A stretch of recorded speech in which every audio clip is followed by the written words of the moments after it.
Boom, you clicked on this video because you want some information on discounting and sales productivity. I have got you covered. We're going to pop in to a segment from a recent live coaching session over at Easton University that we did on the pros and cons of discounting and sales productivity. If you get any use out of this video, please smash the like button. Please consider subscribing to this channel and be dropping bombs of content on you every single day. By the way, hi. If we haven't met before, I am your new best friend.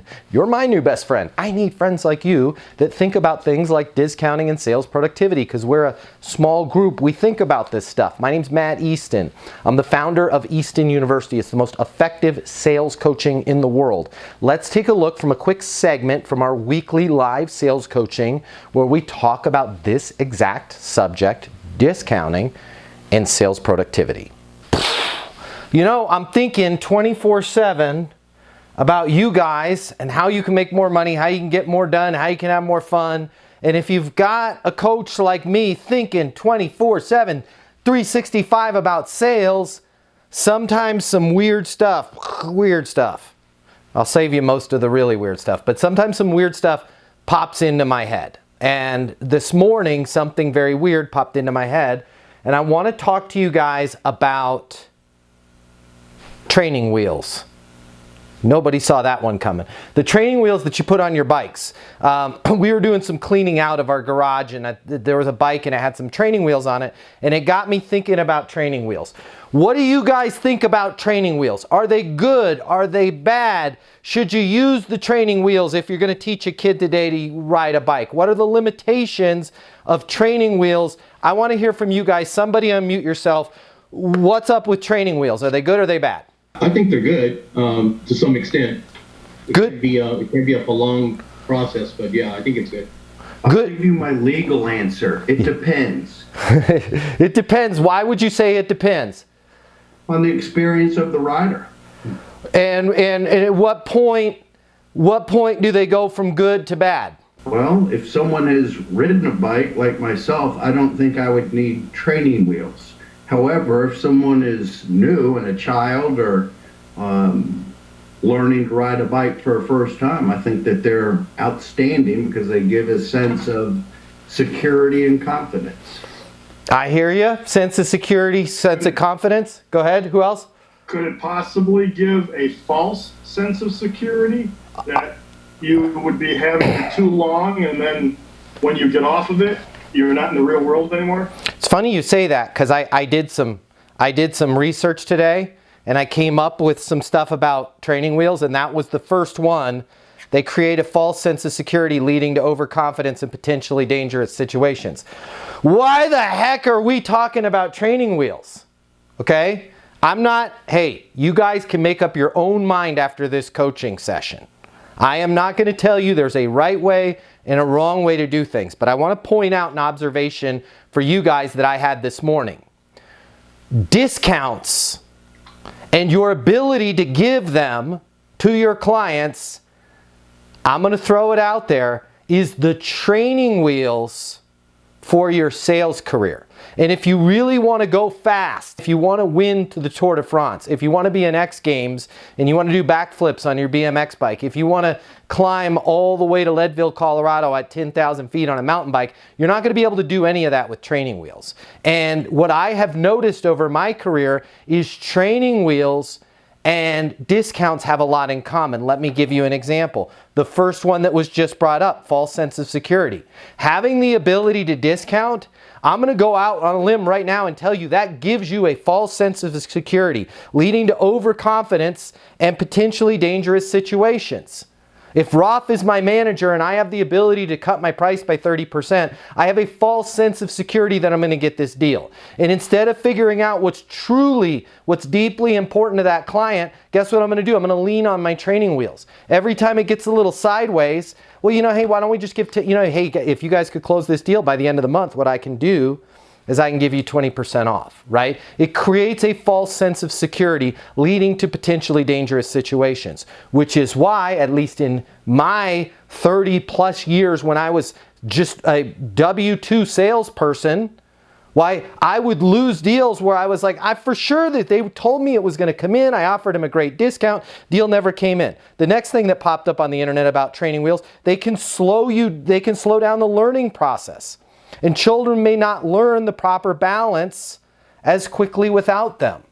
Discounts totally slow down our process. And even for my OGs out there that have been doing this for 30, 40 years, you can still get better. You can have more balance.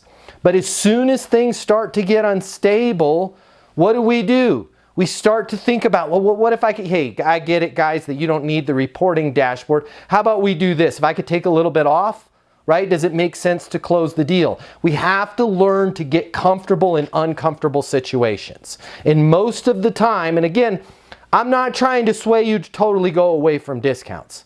It's something that I'm striving for in my personal life and in my professional life and with my companies.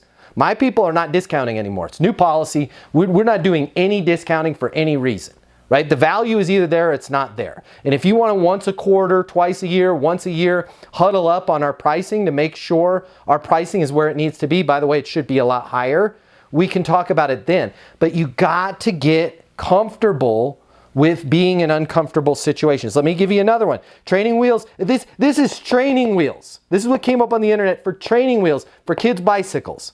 Not sales. But listen to how this is related. They can lead to dependence on the training wheels, making it more difficult for children to transition to riding without them. This is 100% what happens to us. And in fact, what most of us, we do reflexively. I have people that have called me and they're like, yo, I gave a discount. I didn't even know why I did it. They literally said they wanted to buy and then I threw the discount in there. To which in most cases actually prevents the person from buying because now they're going to wait and see if that discount can get any better. It also causes buyer's remorse. When you give a discount, the person can't read your mind. They don't know that that's the best price they could have possibly gotten. So then they're always going to be like, man, I wish if I had just been a jerk to Jared, right? I bet you he would have taken it from 10% off to 20% off. This is why people treat salespeople like trash. And I'm curious to get your guys. Let me just read a few more of these and then I'll open it up for discussion and then we can talk about whatever you guys want to talk about today. But I'm hoping that I can get through to at least one of you that maybe we need to take the training wheels off of our bike. Okay? They can damage the bike's frame or wheels or rims if not adjusted and maintained properly. Discounts are killing your business if they're not adjusted and maintained properly or better, removed altogether. Well, how would they damage my business?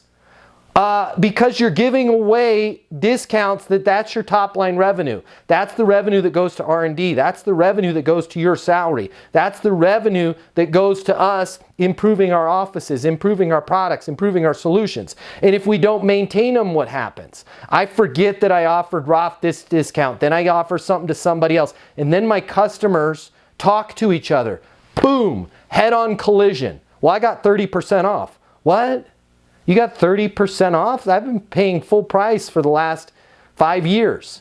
Well, that sucks. Now all of a sudden, your customer that's been your best customer is your most upset customer. They can make the bike harder to steer and control, potentially causing accidents. How would discounts make your sales career potentially harder to steer and control? I'll tell you why. Because as soon as you open the door, as soon as you broach the subject of a price discount, guess where the subject stays? Just like a bike with training wheel in a straight direction. It is really hard to steer that conversation once you open the door to a discount. Because now, that's all we're going to talk about in the negotiation is how much money I can get off. Right? Instead of, hey, can you guys give me 5% off?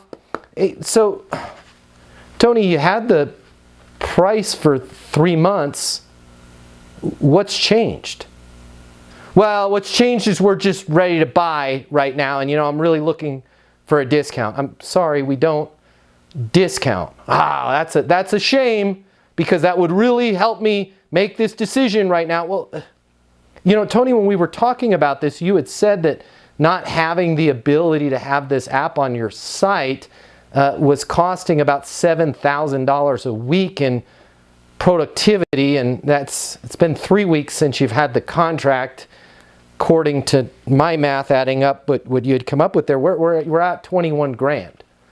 Does it make sense to go ahead and move forward with this before we hit 28,000, before we hit 35,000, right? At what point should we get this going before you guys can stop losing money? Man, that's a really excellent point. You know what? And to be honest, you know, if we're going to do it, why don't we just, let's do all of the locations at once, because you're right, I'm tired of losing money. But as soon as Tony goes, hey, can I get 10% off? And I go, you know, I can't do that. I got to talk to my manager. I can talk to my VP. What I can do is I can get you 5%. Well, you know, how about we do this?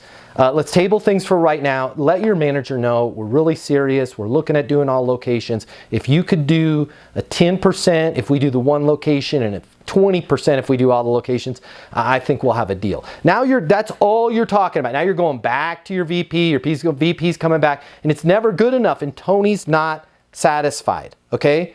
They can make the bike less stable and harder to balance. Totally. If you're leaning on your discounts, you are less stable as a sales rep. You are harder to balance as a sales rep. You are now a victim to how much you can lower your price. And again, your customer doesn't know. They can't read your mind. They're not the CFO of your organization. You're not, unless there's a CFO on this call, you're not the CFO of your organization. A lot of times we get ourselves into trouble and close business. How many of you have closed business where you're like, God, I wish I didn't do that. I actually lost money on that deal, right? It's not a good thing, okay? They can make the bike heavier, harder to maneuver, making it less fun to ride. I'm gonna leave us with that one. Discounts make your job less fun. There is nothing fun about, yo, can you guys take the price down 20%? Absolutely. Congratulations, you got a deal. What you really want is, yo, Matt, I am so glad we talked to you about this, right? I am so looking forward to this sales coaching. I am so bought in on this. I really want my people to lean into this. I'm going to make sure that everybody, let's do a private session with you. I'm going to make sure that everybody's on board. When your customer's just buying on price, they're not on board, and that doesn't feel very good.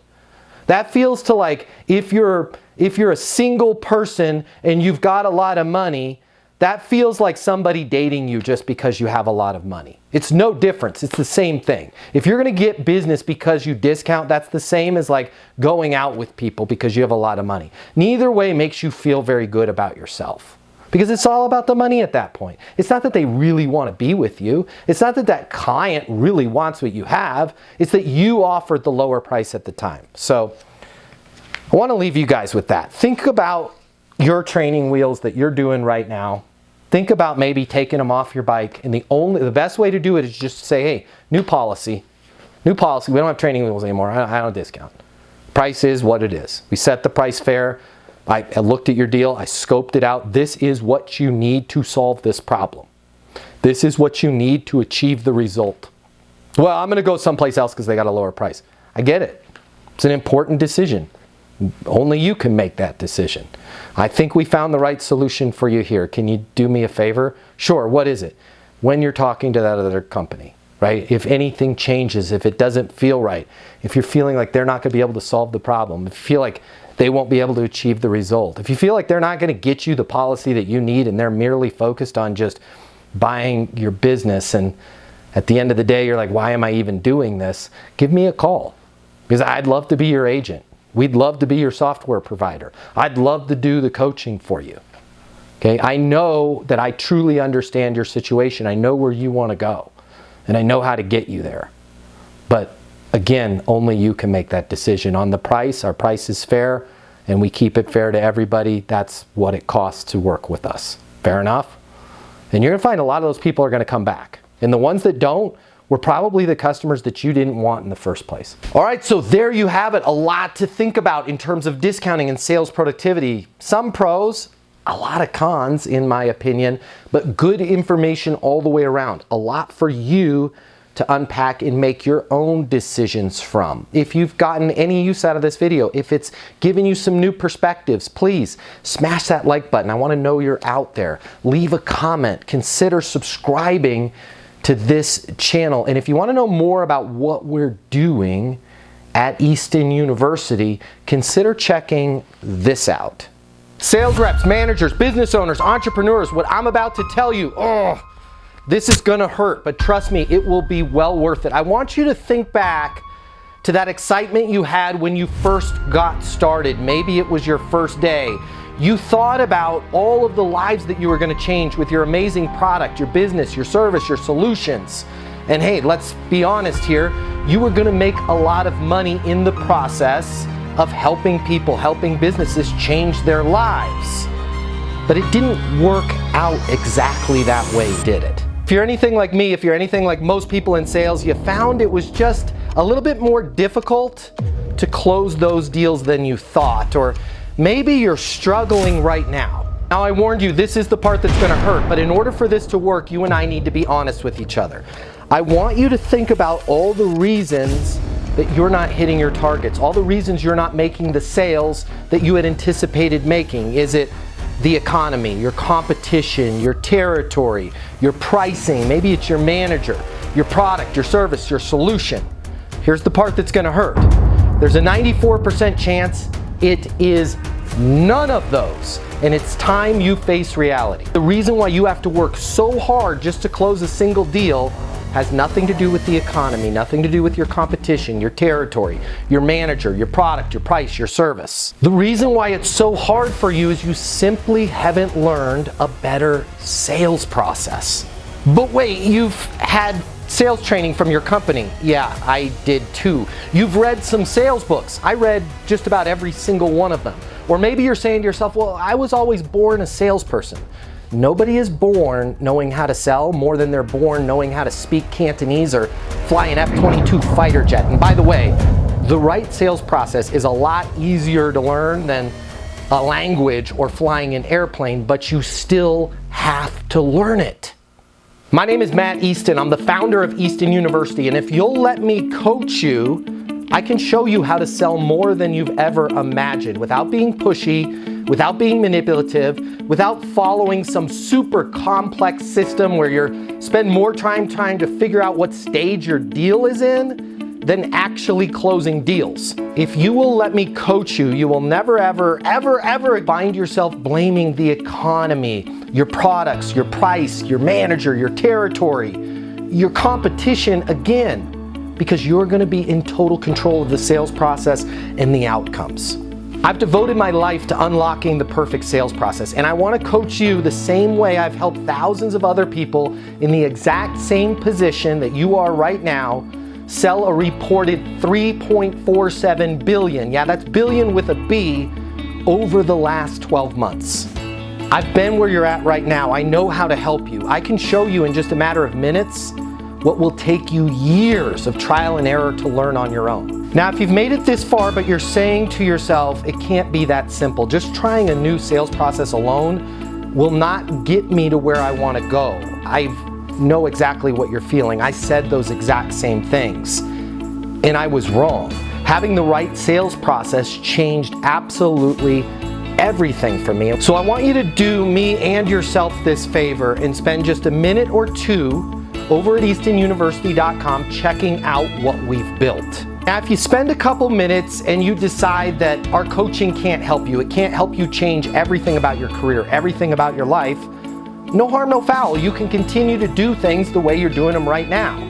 But just imagine, what if you head over to eastonuniversity.com right now and it connects with you? What if it is that simple? Suddenly everything starts to make sense and everything changes for you. Your career, your income, your goals, your company. You start heading in the direction you always thought you could. Isn't it worth taking a couple minutes and seeing if that might be the case? Easton University is more than a platform. It's more than live coaching with me. It's your future, and you and your future are worth it. Thank you so much for watching. I'm glad you and I have met each other, and I look forward to seeing you over at eastonuniversity.com right now.